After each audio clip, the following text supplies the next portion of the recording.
It never really occurred to me that my wife and I would have trouble conceiving. Didn't even cross our minds in the slightest. Having a child was the next logical step. I didn't want to accept it at first. I felt like it was my fault. It hit me like a wrecking ball all at once, all the emotions all at once. Infertility is so emasculating. It's made me more aware of how I feel about what's important to me. I think I tried to escape from it a little bit. I suppose, buried my head in the sand and thought, it'll happen. I probably, like most men, didn't want any help, didn't want it, couldn't accept any help. Probably didn't cope very well with it, just buried it down, I think. I can't think of one aspect of my life that's the same now as it was before the diagnosis. Men are as much part of this as well. Why don't we say something?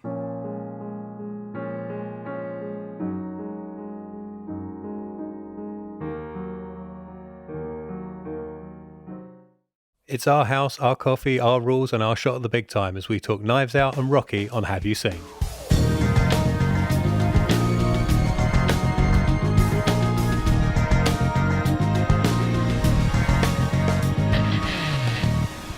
Hello, lovely podcast friends. It's KOs and KO, I guess, this week on Have You Seen?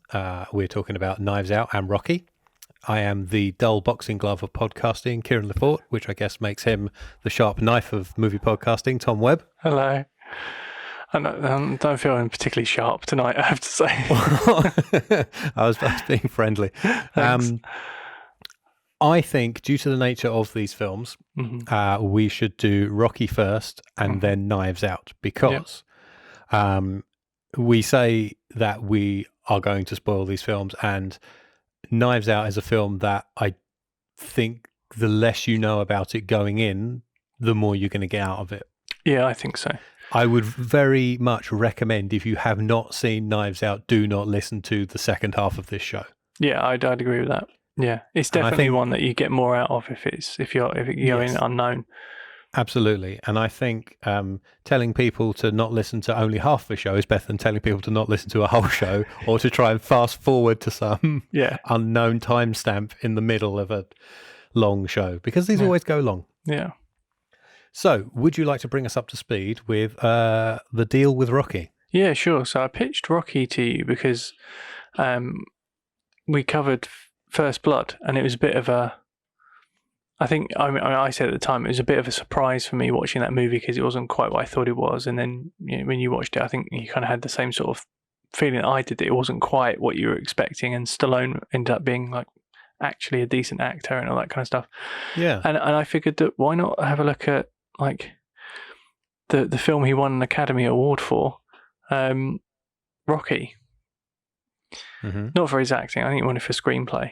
Didn't it? One best screenplay and best film, I think. I don't think it won best film. Certainly won best screenplay and... Yeah. Did he? Yeah. He might have at least got a nomination for screenplay. Yeah, so Rocky was nominated for the following Oscars. Okay. Best actor in a leading role, Sylvester Stallone. Best actress for Talia Shore.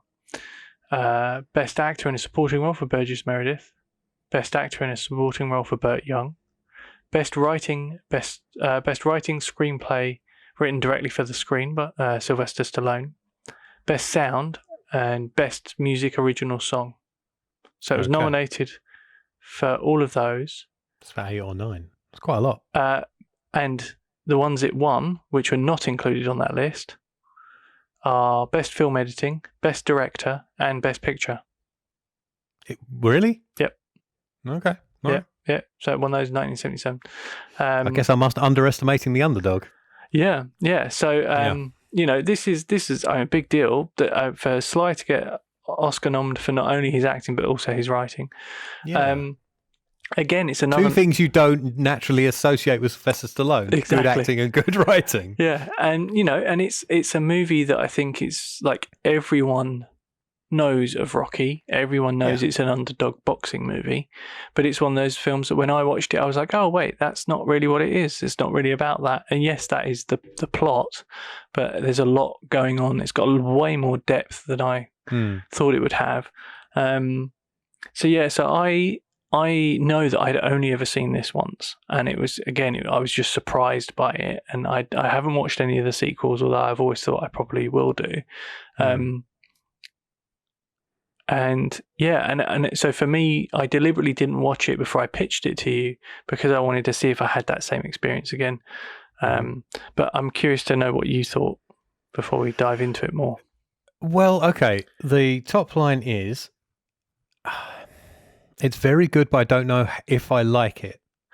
Do you know what? Watching it back, I thought that's how you might feel. Yeah. Go on. I'm not going to preempt what you think. Did I even write what I thought? Well, no, all I did was write, it's really good, but I don't know how much I like it. Yeah. Part of the problem is Rocky is profoundly irritating and just an idiot. But as a character, he's a really well-drawn, realistic idiot. Mm-hmm. Yeah. Who grows up and becomes a man like he should have years ago. Yeah. And by the end of the film, he's the 30-year-old he claims to be 10 minutes in. Yes. Yeah. Yeah. It's a coming-of-age story. Everybody knows the British version. Well, okay, every Brit knows the British version of this idiot. Yeah. He's absolutely. the overconfident, gobby, maybe slightly criminal twat. Yeah, but that's the facade.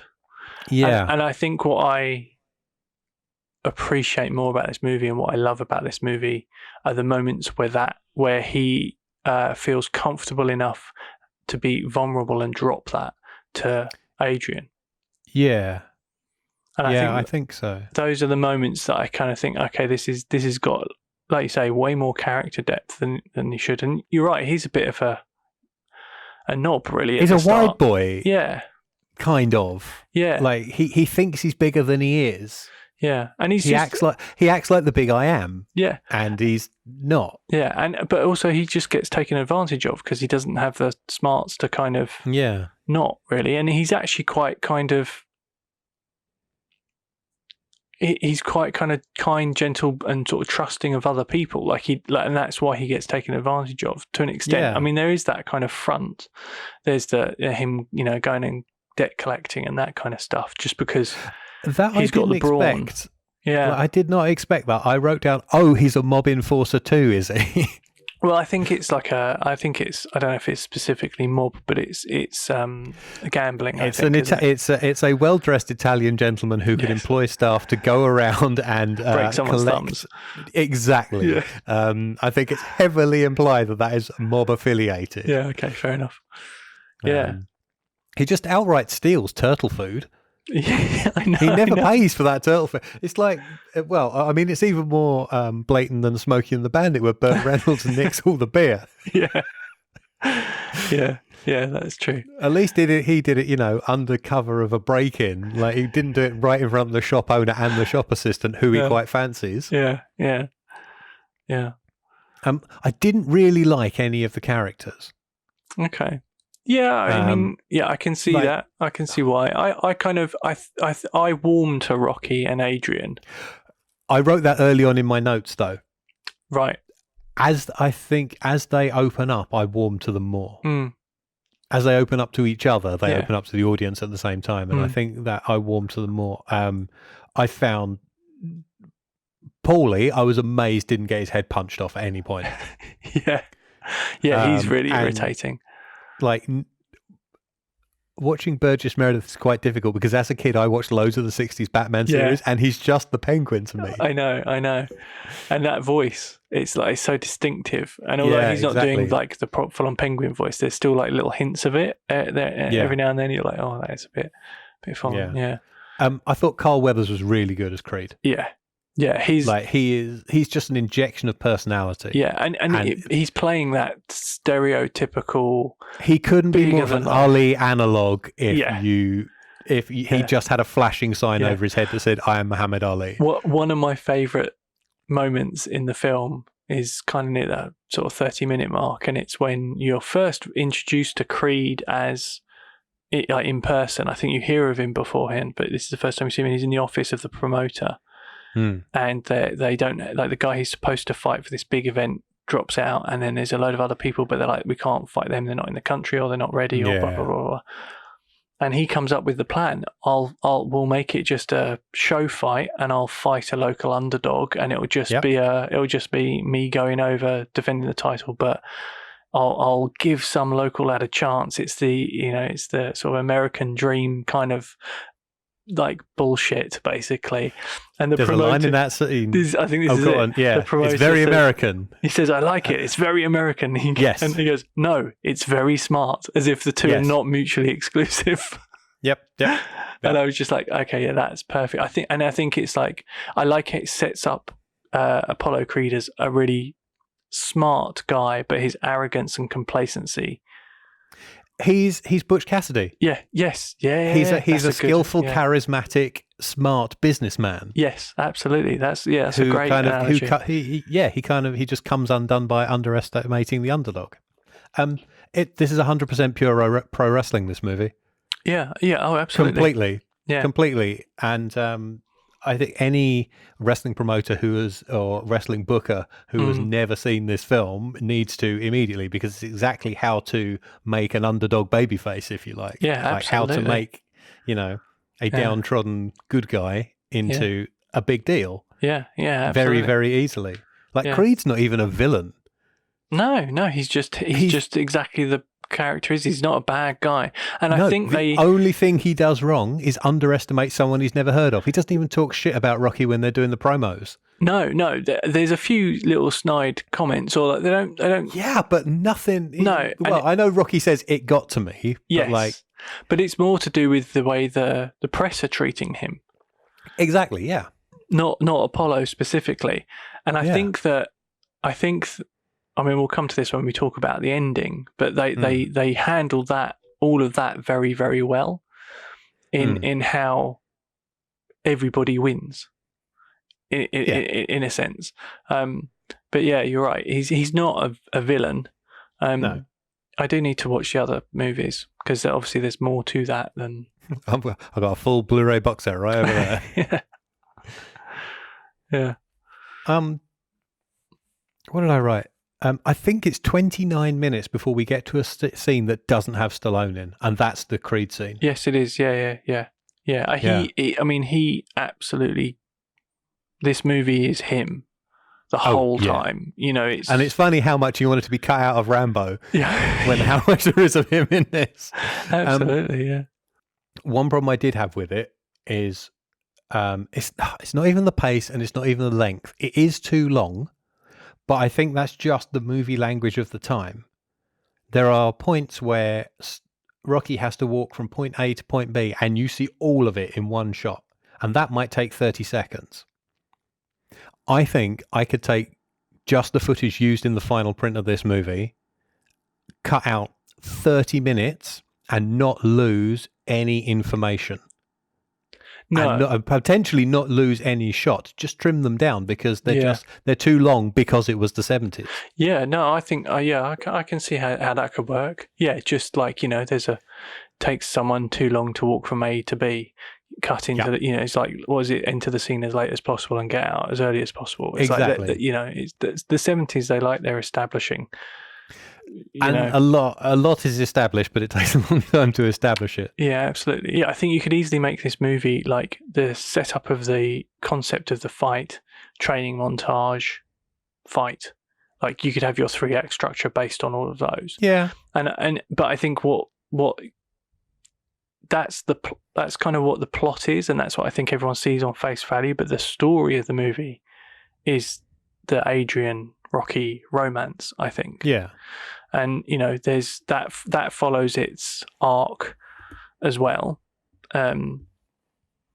He kind of wins her over.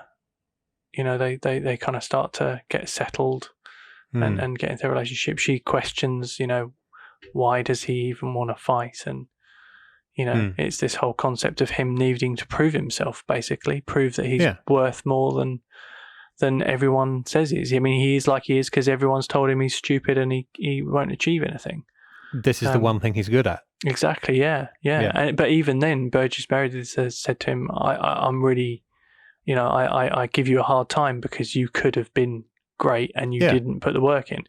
So, it all kind of culminates. And I think that, going to the, I talked about those moments where you see the vulnerability of Rocky. There's the moment where he kind of brushes off all I didn't get bothered by the press. I didn't get bothered by the press. And then later on, he just says to Adrian, I did. And then there's the moment where before the fight, he goes and looks at the venue and he points out that his trunks are the wrong color. And the guy's like, it doesn't matter. Yeah. And he realizes that he's just a jobber, basically. Exactly. To put it in your parlance. Exactly. Yeah. It doesn't matter. He's there to, and maybe get a couple of good hits in and then exactly go down in the third. Whether he likes it or not. Yeah, exactly. Yeah, because Creed's never gone further than the third round because he always wins, right? Yeah. That's the kind of the myth. There are MMA fighters like that. Yeah. There are a guy. I think it was Ronda Rousey, for example. Like it took her years to get taken into the second round of a fight. Jesus, that's and then crazy. After that, like she was previously she's been winning in under a minute by submission each time as well. Wow. It took her ages to get taken to the second round, and then when she eventually got beaten, she retired because she couldn't take it. That's crazy. Essentially, just got so used to winning all the time. Yeah, and winning quick. Yeah, and so Rocky takes that and realizes, okay, I can't win this. So he finds a way to reframe his achievement. Like he looks like, if I can make him go the distance, because nobody's ever done that, that's just as good as winning. And it kind of all culminates in the final fight where Rocky does go the distance. Yeah, which I thought would be 12 rounds and turned out to be 15. Yeah. So they do. So they do something I think really clever with the ending. So, like you said, Apollo Creed's not really a villain. So, like Rocky just beating him would be very unrealistic. Possible, but really schmaltzy unrealistic. Yeah, the no-mark beating the world heavyweight champion is taking the piss a bit. Yeah. And to be honest, for a long time, because I have known the ending of this film. I do know the ending of this film even before I saw it. But for a long time, like I assumed that Rocky did win. Yeah, same here. Here. So essentially what happens is Rocky goes the distance, but Creed wins on judge's decision. And that's kind of almost thrown away. Like that happens in the background of a shot that they declare that Creed's the winner, doesn't it? And because Rocky's calling for Adrian. Yeah. And Adrian runs up onto the thing and she says, I love you. And he says, I love you back. And that's when the film ends. They say it a lot. Say it a lot. Yeah. I had to have the subtitles on. Right, I had to rewatch the first 5 minutes because I couldn't understand a word anybody said, and I watched the whole thing with the subtitles on. Right. Okay. Fair enough. Yeah. Fun fact, I don't think the word boxing is said for an hour and 56 minutes into a 2-hour movie. That's crazy. They call it fighting all the time. Fighting. Yeah. But it's only the ring announcer who uses the word boxing when he's announcing the main event, the fight. That's crazy because I think that that moment it just highlights that. What is Rocky's win is Adrian saying I love you for the first time. Yeah. Because she hasn't said it prior to that. And I think it just, I don't know, I think it's a really cool ending. I think it's a really nice way to neatly wrap up everyone having a positive ending, but without it being twee, ham-fisted or schmaltzy or a letdown. Yeah. I am aware of the sliding scale. And I am aware that they become more Stallone as Stallone becomes more Stallone. But the end of this made me more interesting in watching the next one. Yeah, same here. I can't. I'm pretty sure I haven't seen Rocky 2. I might have, but I think basically I would want to watch Rocky 2 and Rocky 3. I don't think I'd want to watch any more than that. Just because you don't want to go to the Lundgren one. That is the Lundgren one. 3 is. I thought that was 4. Is it? I thought it was Rocky 3. Maybe I'm wrong. Oh no, I can't. It's over there. It means I'll have to get up. I thought he was 3. Okay, maybe it's 4. No, all right. Maybe I'd have to 3 is Mr. T and Hulk Hogan at the beginning, and then 4 is I Must Break You. Fine. Okay. Yeah. How do I know that without having seen these damn films? But it's because they're such a part of the. I mean, they're such iconic movies. Yeah. I think that the steps in Philadelphia where he runs up and celebrates. Like Right. everyone's always going to be at the top of those steps with their arms in the air. Of course they are. I was like, I got to that scene. I'm like, hey, there's no statue on the steps. I'm like, you fucking idiot. It's a Rocky statue that they made for the third film. So of course it's not there in 1976, you plum. Amazing. That's fantastic. Oh, but that goes to show how iconic it is. That exactly. I've never been to Philadelphia, but my brain knows there's a Rocky statue there. Yeah. You know? Yeah. It's crazy. It's so. I really like the music. The Rocky theme, like Gonna Fly, the Rocky theme is like the production and treatment are dated now, obviously, because recorded in 1975. Yeah. But the hooks are great. Like everybody knows that fanfare. Yeah. And the Bill Conti piano versions are really nice as well. So the thing I find with a lot of 70s soundtracks is they're either absolutely brilliant or they're absolutely awful, and we found out. French Connection. You can say that with any decade, yeah. Particularly when you get into the 80s and people have discovered synthesizers. That is true. Yeah, yeah. I'm just thinking, we had a good, the music in Rocky is great. The music in French Connection, not so much. There was one thing I meant to look up because I'm not convinced it would be a real thing. Creed has a 20-pound weight advantage. Oh yeah, that is a bit like. I don't think Rocky's in the right weight category. I don't think he's billed at 190, I think, and Creed's billed at 210. I don't think they can fight in the same weight category.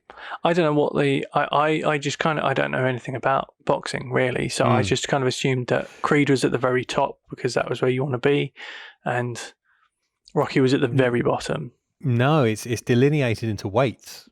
Yeah. And like if you think of something like MMA, like UFC, like they're every 5 pounds or so. Wow, it's that kind of. Yeah, it's that strict. Wow, Jesus. Like that, like the extra pound or two can make all the difference. That's crazy. So there we go. That's Rocky, I guess. I think. Yeah, I think so. Yeah. It's I kind of concur with your. I liked it more as it went on, I think. Yeah. I certainly wouldn't rewatch it a lot, but I appreciate its value as a movie. Yes. And I would watch it, And I understand why it's become the template for the underdog story, and particularly the underdog sports movie. Yes, absolutely. Yeah, totally. All right. Should we move on to Knives Out? Yes. Which involves me trying to get my Knives Out notes up, but my Mac is not doing what I want it to do. We are having an amazing time in technology tonight. Yeah, I don't know how much of this the listeners are going to get to see and hear, our technical difficulties, but please believe us, it has been a nightmare to get this show started and to even get this far. Yeah, yes. Technology is not our friend. No. Right. So, I'm just going to plow on. Yep. Knives Out, 2019, written and directed by Rian Johnson, who, as we mentioned before, is the guy who did Brick and The Brothers Bloom and some latter Star Wars films. 2 of them, I think? No, just one. Oh, just one. Okay. He was supposed to do more, but then the one he did was so bad. Okay. I mean, I don't care. I'm that rare thing, a man of the correct age who gives not one shit about Star Wars. Yeah, I quite enjoyed The Force Awakens. Did I even see that one? That was one that when I was watching I can't tell them apart. When I was watching it, I was just like, yeah, I'm really enjoying this. And then I've just thought, do I want to watch that again? No, not really. And then I watched iPad's doing weird things. I watched Last Jedi, watched Last Jedi, which is the Rian Johnson one, and I was just like, no, you've Rian Johnson one or J.J. Abrams one? No, the J.J. Abrams one is the one that I enjoyed. The Rian Johnson one was the one I was just like, I mean, okay, credit for taking some very bold decisions. Maybe shouldn't have taken them, but and I haven't watched the last one just because I've lost interest. It's like I still haven't watched Avengers Endgame because I can't motivate myself to be able to watch it. Oh, that's much better. Right. Right. Anyway, double spoiler warning. We're going to spoil Knives Out quite a lot. And if you haven't seen it, we heartily suggest you switch off this show now, watch the film, and then come back. Yes. Or just leave this unlistened to till the end of time. Yeah. Yeah. I mean, it doesn't make any odds to us. Half a listen counts as a listen on our podcast platform. So, yeah. Right. So, Knives Out, 2019, Rian Johnson, a modern yet also retro whodunit. I'm just going to read what I read out last week. When renowned and extremely wealthy crime novelist Harlan Thrombey is found dead the morning after his 85th birthday party, brilliant detective Benoit Blanc is hired by an unknown party to investigate. On the surface, it appears to be a suicide, but there sure are a lot of people with a motive. Mm-hmm. What I didn't mention before is all those people appear to be related to him. Yes. The Thrombeys are a sizable, mostly very conservative family. Yeah. With all the arrogance that comes with money. Yes. Yeah. And kind of self-made / inherited wealth. I mean, there's a very blatant Trump prod in it, which is it's Linda is the character played by Jamie Lee Curtis, and she claims to be like a self-made woman running her own real estate business, and she's self-made, funded by $1 million loan from her father, which is exactly how Trump started in business. Yes, yeah, there's a lot of little Trump digs, like, take your red cap off for a second, and that kind of stuff, I noticed. Yes. I initially was going to pitch something, Tom, very, very different to this, and I was having a movie day and watched this because it's just popped up on Amazon Prime here in the UK, and I've been wanting to see it since before it came out in the cinemas, and I watched it and I thought, that is much better than what I was going to pitch to Tom, and so pitched this instead, and I like it because I like complex movies that tie up all their loose ends, and I love it because it's a tight, well-written script packed with details and characters and character details. Yes. Yeah. So there we go. I should do a quick rundown of the cast, I guess. So Harlan Thrombey is Christopher Plummer. Benoit Blanc is Daniel Craig. The very important part of Marta, Harlan's personal nurse, is Ana de Armas, who is the only person on this list you're not going to have heard of. Well, actually, do you know what? I've actually seen her in a film. I know you wouldn't think I have. Yeah, I didn't realise it, but one of the very few recent movies that I have found the time to watch is Blade Runner 2049. Oh, okay. And she's the what would you call it? I don't know. She is the projection of a computer companion. She's like a hologram of a companion to Ryan Gosling. Okay, fair enough. Okay. Yeah. Linda is the eldest daughter of Harlan, played by Jamie Lee Curtis. Her husband is Richard, played by Don Johnson. There is Walt, who is the son of Harlan, played by Michael Shannon. His daughter-in-law, who was married to another son who has died before the events of the movie, played by Toni Collette. And then Linda and Richard's son, known as Ransom, which is his middle name, played by Chris Evans. These are our major players. There are other characters on the periphery as well, but this is the top line. This is how you got the money for this film cast. Yeah. I have talked a lot. I'm going to let Tom either say he loved it or drop a bombshell and say he hated it. I really enjoyed it. Excellent. It's I love Columbo, Poirot, like though and I grew up watching like Miss Marple and all of that kind of stuff. So that Agatha Christie whodunit is a genre that I'm very, very familiar with and have always kind of enjoyed. Yeah, I thought you might have more of a base in this than I would because I've never read an Agatha Christie novel. My exposure to Poirot is the David Suchet stuff, which when I was a kid was sort of too slow and boring for me. See, I'm aware of the character. Like my stepdad loved it. I remember he would watch them. I love the Suchet. I had no interest. I had no interest in Miss Marple because that was just an old woman. I wasn't into that sort of thing when I was younger, which is when it was all around on the TV for us here. I know I'm only kind of, sort of marginally younger than you, but it's I think the reason, so these TV movies, which is essentially what they are, like Miss Marple, it's the Joan Hickson ones that I kind of relate to most, and the David Suchet Poirot, because they were in the late 80s, early 90s. So that was prime, like pre-teen and early teen Tom, any excuse to not have to go to bed. Like, I see. Stay up and watch. Oh, I want to see who's done it, and it's like, so you'd kind of get sucked in. So because they start at like 9 o'clock.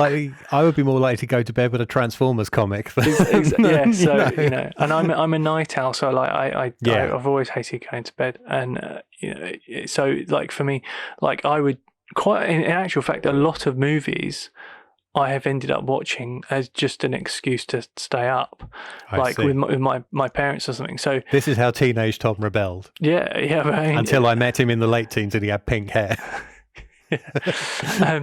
So yeah, I do like the genre, and I've been wanting to get hold of all the Poirots again to rewatch. I've got a Columbo box set, which I rewatch, and it's interesting actually because I feel that this is a real perfect balance between those two characters. So the thing about Agatha Christie novels, I've never read the novels, I should say, the Agatha Christie stories, is they tend to be this very typical group of people. Lots of people have a motive, a murder, and you have your genius detective working it out, and all is revealed in that final scene. Yes. And usually there is a twist, or there is something that you as an audience member could never have figured out because that knowledge wasn't made available to you. So in a way, you can never preempt, like you can guess who the murderer is, but you can never know who the murderer is until you're told, right? Whereas Columbo is the complete opposite of that. Every episode of Columbo, I think bar one, you know who the killer is, because the very first scene you see someone committing a murder. So with Columbo, you always know who's done it, how they've done it, and the big deal is, how is Columbo going to work it out, because the murders are so well done in the beginning, right?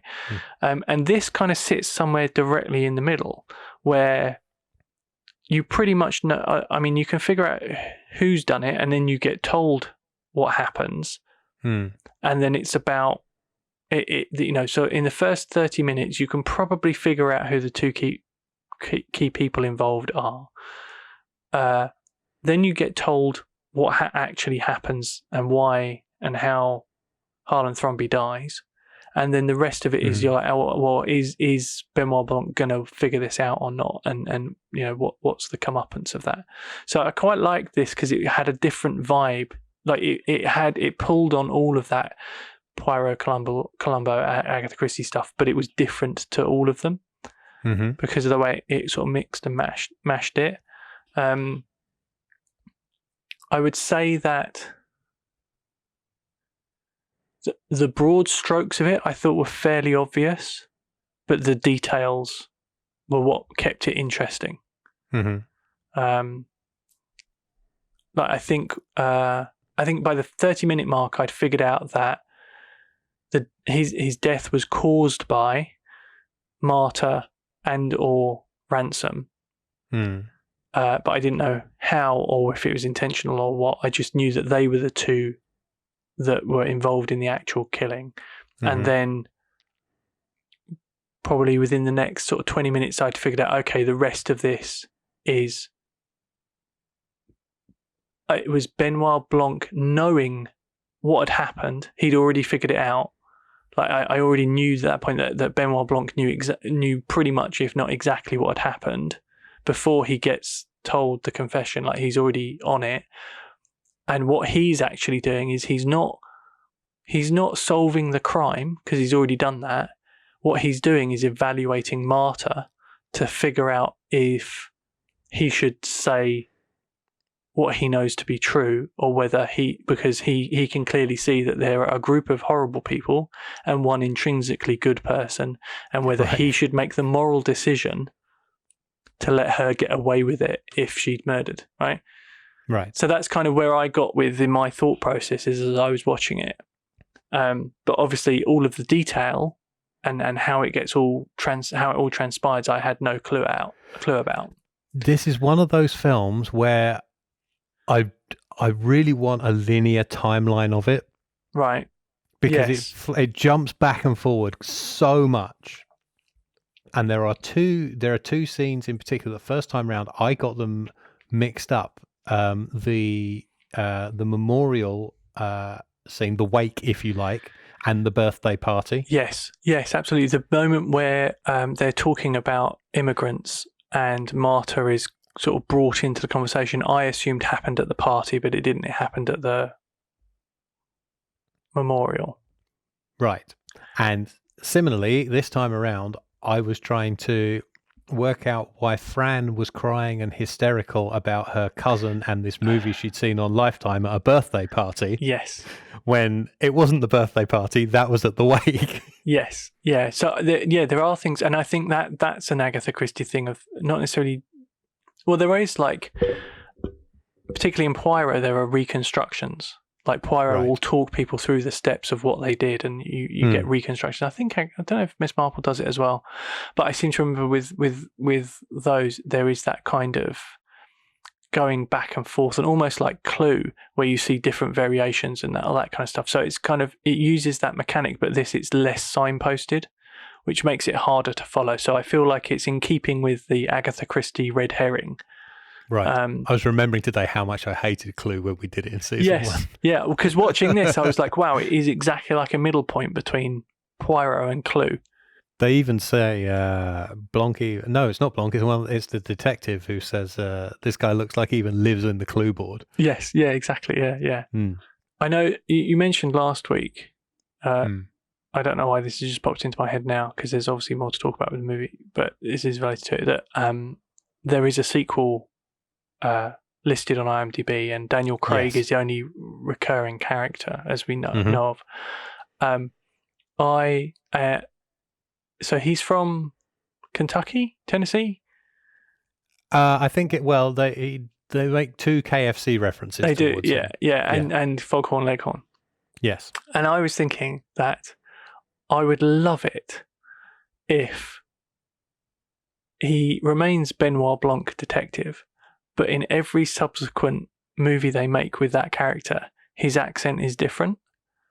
And he's either Swiss, Belgian, French Canadian, and basically just do the same accent for each one. Well, no, just like the accent is just he uses an accent to put people off their guard. I see. And like it's like a trait of his style, and he just pretends to be from a different place in each setting or something like that. It feels like that's the sort of thing you could do with this character. Yeah. Much play mean? has been made about the accent. Like, there are some people who are outright set against it, particularly reviewers when this came out. But I was watching, so I only finished watching this at 7:00 this evening and I was thinking, like, how well does that character work if it's not played by somebody putting on an accent? Like, if it's played by somebody for whom that accent is natural, I think it's different. I think so too. Like, it would not. I think, like, I'm pretty sure this was originally supposed to be Kenneth Brannagh. Ah. I don't know why I have that in my head. This is supposed to be Kenneth Brannagh, and he would have done it with exactly the same accent. Yeah, I could absolutely see that. He's done that. Wild Wild He West. did Murder on the Orient Express as well. Oh yeah. No, I can totally see that. But But also, I mean, you think of, like, Poirot has always been played by a British actor doing a Belgian accent. So I can see why that conceit works for us as Brits. I don't know if it would work for I think Americans it completely changes the character, even if it's not played by Daniel Craig. As I said last week, I think this is the most fun I've ever seen him have on screen. Yeah, I think I'd agree with that, because everything I've seen him in that isn't James Bond has been very serious. And he's very serious in Bond. Yes, yeah, absolutely. Like, his Bond is the no fun, no frills, all grit and punching Bond. Yeah. Yeah. One of the things that made me we're jumping around all over the place here. Sorry, just the internet connection. Yeah. So there was things I noticed this time around that I didn't notice last time around. Okay. That's good, because when I finished watching it, I was just like, that was really good. I'm not sure how much I could watch it again. Like, would I get the same experience, like get something out of it again? I watched it again within a week of seeing it the first time. Well, 10 days, let's say, maybe. And of course, knowing how it ends. So I was looking for more of the details.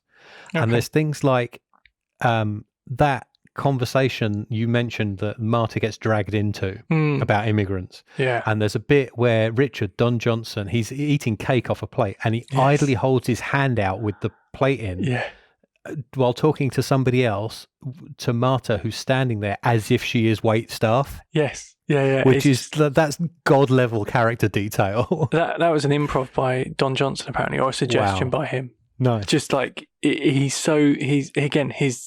systemic racism is so ingrained. Yeah. That it's not even a thought. It's just a reaction that he just hands over a plate when he's finished. She is Hispanic, therefore she must take this plate. Yeah. And I love the fact that every time they say, "Oh, her family's from," it's a different Central American country. Yep. Because and the actual one is never mentioned. Yes. Yeah. I think there's some very good, subtle, and not so subtle political jabs in this. Yeah. One thing I really did notice, this whole movie falls apart completely if only Marta had a second pair of shoes. Yes. Yeah. Yeah. But so Blanc says towards the end, she says, how did you know I was involved towards the end? And he said, the first time you set foot in the room. And I noticed this time, the first time he meets her, it's not called attention to, but he looks down at the floor, looking directly at her shoes during the first sentence he even says to her. See, that's fantastic. I know, like, this is what I like. I love details in movies, and this, I absolutely want a copy of the screenplay. Yeah. It's one of the things, like you say, I'm always interested in where that the whole Don Johnson plate thing, that could have easily been a note in the script, but it's not. It's something that the actor brought to the film, and I think that there's a lot of credit directors get for stuff, and a lot of credit that actors get for stuff that is actually flipped the other way. Like, you can never really know, who is responsible. It's a collaborative medium. Oh, it absolutely is, and although some actors and directors and writers don't necessarily see it that way. Yeah, absolutely. Yeah. Oh God, I've completely forgotten what I was going to say. So let's talk about someone popping up who I was not expecting at all. Emmett Walsh. Yes. Who has a one-scene cameo, and I swear I thought he died in the 90s, and here he kind of looks like he did. When he popped up, it was with my wife, and we were like, "Oh, who's that?" And she went, "Isn't it like Emmett Walsh or something?" No, I was like, "No, he's been dead for years." Like, I didn't think it was 90s, but I thought he died in I thought he might have been a 2016 or he 2010s or something like that. No, it's him. It's him. Looking, like you say, pretty rough. Brian Johnson got out his shovel and his voodoo magic and brought him back to life. Yeah. And I love his scene where he's talking about how, all this security is not like it used to be, where you'd have to walk around with a gun and all the rest of it. And he offhandedly mentions now we have all this modern technology, and his modern technology is the shittiest old VHS VCR you've ever seen, and 3 crappy CRT monitors. Yeah, 2 of which don't work. Yeah, exactly. Yeah. Exactly. I mean, I'm jumping backwards and forwards through my notes here. Yeah. It's a hard movie to do. It is. I feel we're not really doing it justice at all. Well, it's one of those things. I think it's like it's a movie you just have to I didn't take any notes at all. Because I just wanted to watch it and experience it, because I knew that loads of people have said it was really fun and it was it was lots of detail and stuff. So I just wanted to just enjoy it as a whodunit, really. And I think it works so well, and I think all of the performances are absolutely excellent. Everyone's got to tell you who so first time round, you're kind of dazzled by Benoit Blanc, I think. Yeah. And Daniel Craig doing this thing that is so Unbondy that you kind of can't believe it's coming from him. Yeah.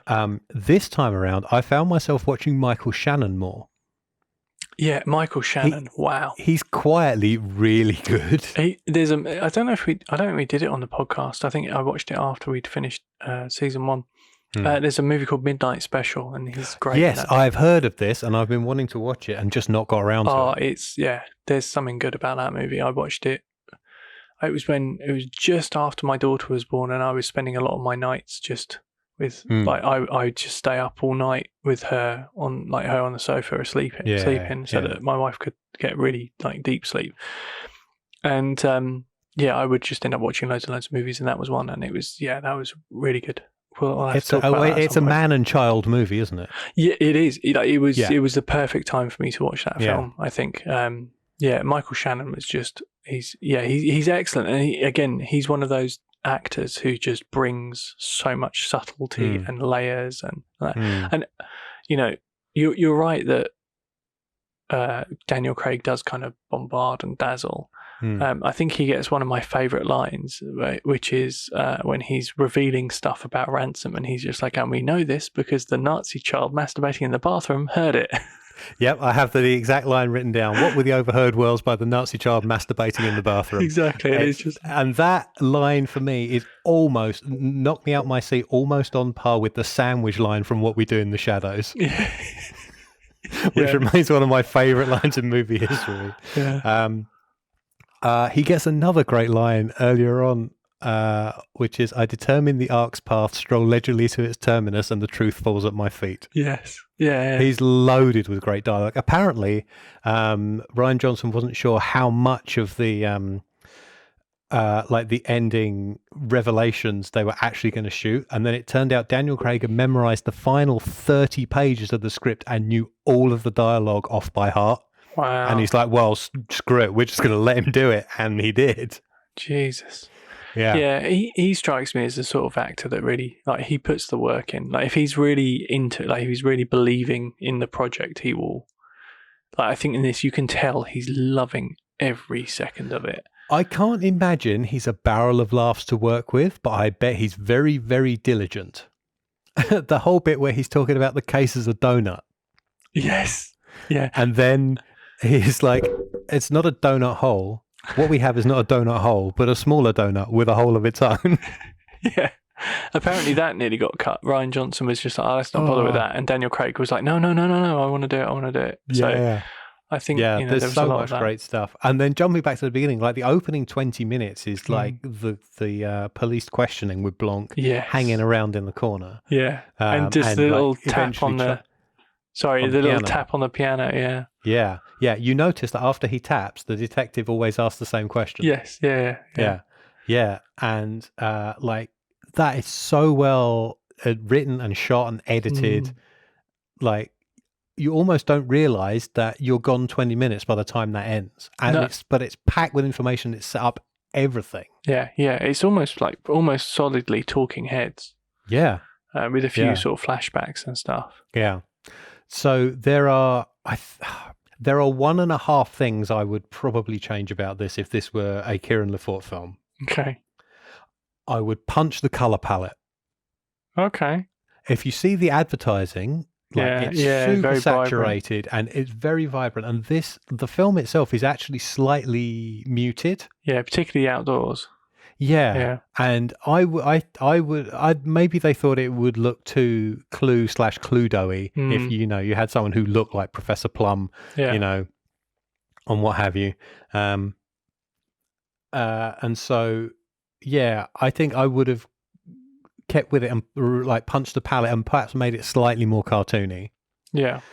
And I am in two minds as to whether I would have cut the first shot of the drop of blood on Marta's shoe. Right.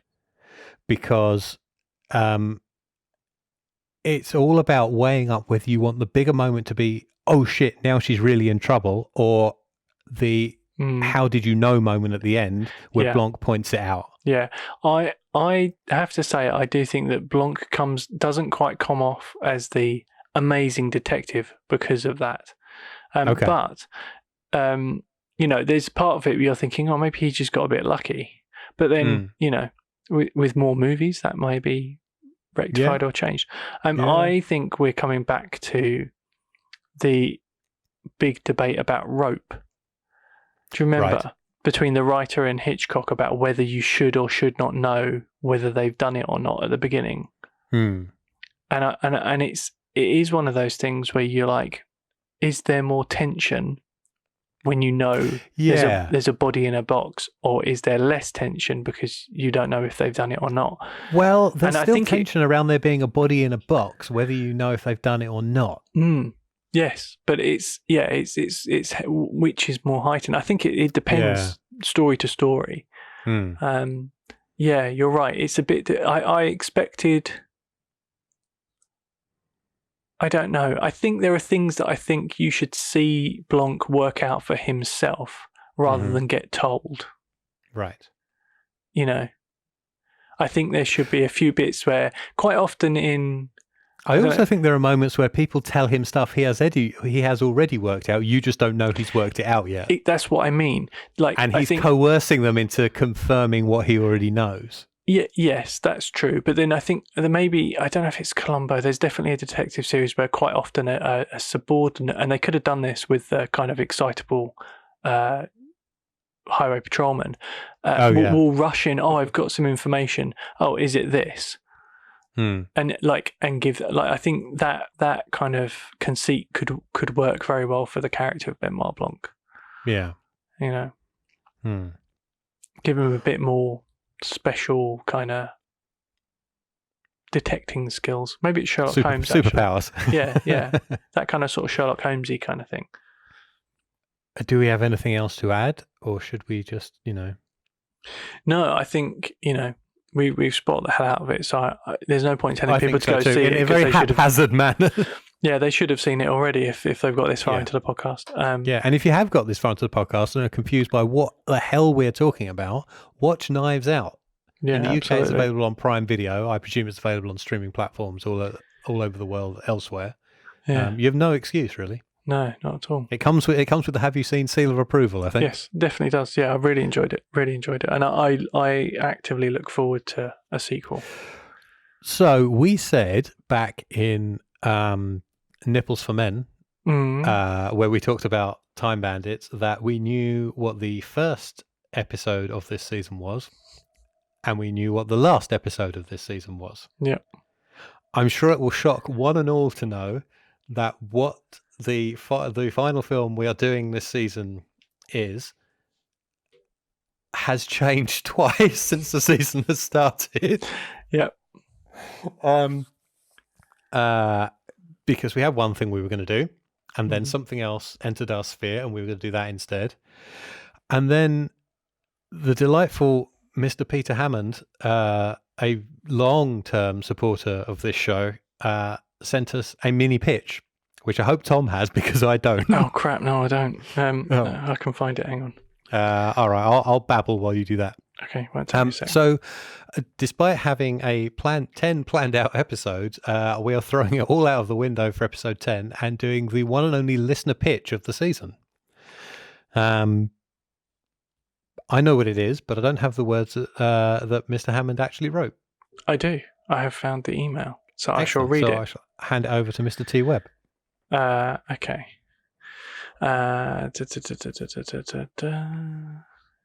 Right. Shall I just do the pitch or shall I read the whole email? It's quite a short email. Read whatever you like. Okay, all right. So, how do, lads? Great to have you back. Yours is always a podcast staple for me, generally listened to on day of release. Sorry to hear about Kieran's Bell's palsy. That seems to have cleared up really well, by the way. Yeah, I'm pretty much back to normal now. The only thing I have is a laggy eyelid when I blink. Right, okay. And I filmed it today at 1,000 frames a second so I can work out exactly how laggy it is. Nice. He says, but it did make me laugh, as it reminded me of a line in Men in Black when they go into the lad's loft to watch a tape and his mother offers them mini pizzas. He says, they're really good. She's got palsy, so puts a lot of cheese on. What? I know. I don't think it's Bell's palsy. I think it must be another one. I haven't seen Men in Black for ages. Also, stop laughing at my affliction, you bastard. Anyway, I digress. A short pitch. Fire. It's on Netflix UK, so easy to get hold of. All I'll say is, Ja Rule wants to charge me $9,000 to watch Blink-182 on Pablo Escobar's island. What follows is an utter cavalcade of shithousery. Cheers, Pete Hammond.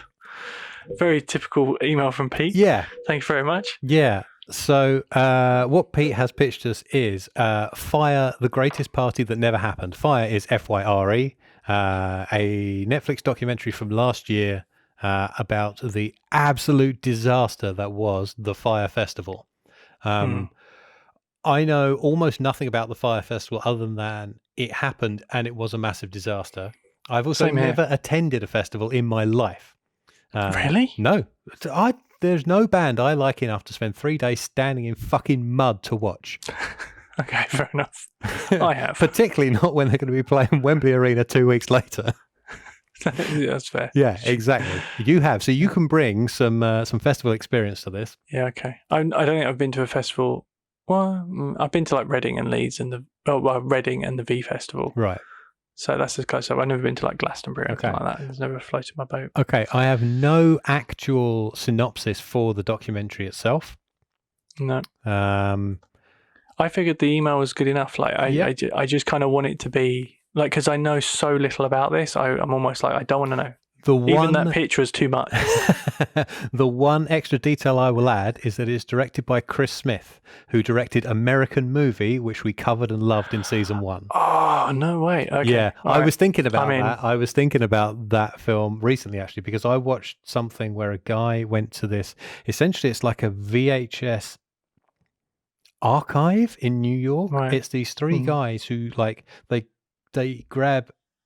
They're trying to archive as much as they can, like even really obscure stuff.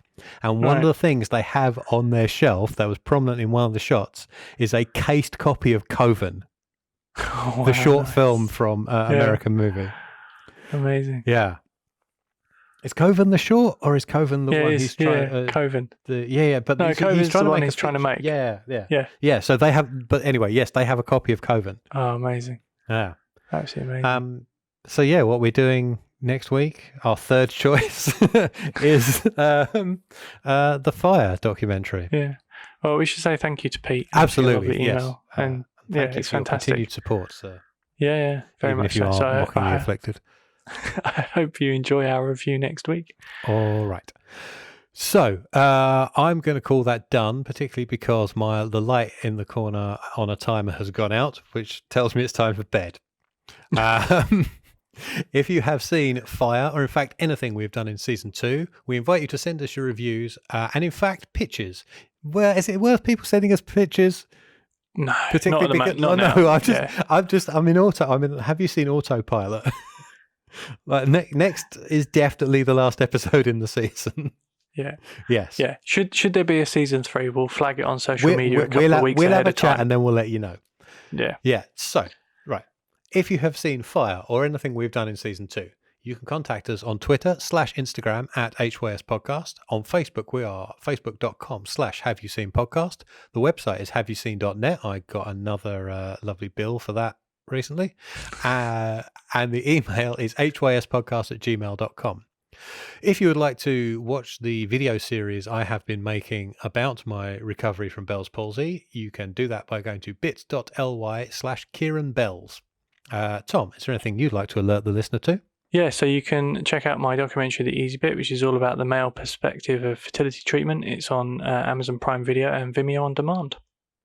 We should say that is to rent on Amazon Prime rather than included with subscription. That's true. Yes, that is correct. Should you require a URL, it is bit.ly/theeasybit. Oh, well done. I forgot that bit. Hey.